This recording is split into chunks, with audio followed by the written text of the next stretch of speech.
तो मैं अगर आपको पूछूं कि what would be those 5 most important things in a proposal that should be there, like what would you say? तो सबसे पहला मुझे जो लगता है वो ये है कि एक तो ऑर्गेनाइजेशन का कल्चर वैल्यू से रिलेटेड एक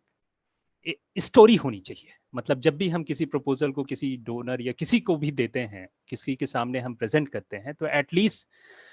उस ऑर्गेनाइजेशन का ग्रोथ की ट्रेजेक्टरी और पूरे की पूरे ऑर्गेनाइजेशन है क्या, उसकी जर्नी को जरूर बताए। दूसरा जो अहम पहलू है वो ये है कि एक्सपीरियंस क्या है ऑर्गेनाइजेशन का। एक्सपीरियंस यहाँ पे कहने का मतलब ये है कि जो भी हमने अभी तक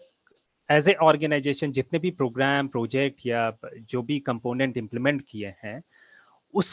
उस चीज को करने का उसका कितने सालों से वो करता आ रहा है। तीसरा जो इम्पोर्टेंट पहलू है वो मुझे लगता है कि ऑर्गेनाइजेशन के स्ट्रक्चर क्या है, उसका ऑर्गेनोग्राम क्या है, किस तरीके से ऑर्गेनाइजेशन फंक्शन करती है, गवर्नेंस सिस्टम क्या है इस ऑर्गेनाइजेशन का, उसमें जो ऑर्गेनाइजेशन का कम्युनिटी में कितना प्रेजेंस है, क्या क्या इम्पैक्ट चीजें हो चुकी हैं। तो ये पूरे के पूरे ऑर्गेनाइजेशन का एक स्ट्रक्चर या खाका जिसको है, जो काफी जरूरी होता है किसी भी एजेंसी या किसी भी पीपल या किसी भी डोनर एजेंसी को समझने के लिए कि भाई ऑर्गेनाइजेशन का ओवरऑल ढांचा क्या है। एक और पहलू है जो कि मुझे लगता है कि काफी इंपॉर्टेंट है, वो ये है कि ऑर्गेनाइजेशन किस तरीके से काम करती है, यानी कि उसका मेथड्स ऑफ इम्प्लीमेंटेशन क्या है, उसका थ्योरी ऑफ चेंज किस चीज पे विश्वास करती है वो क्या है,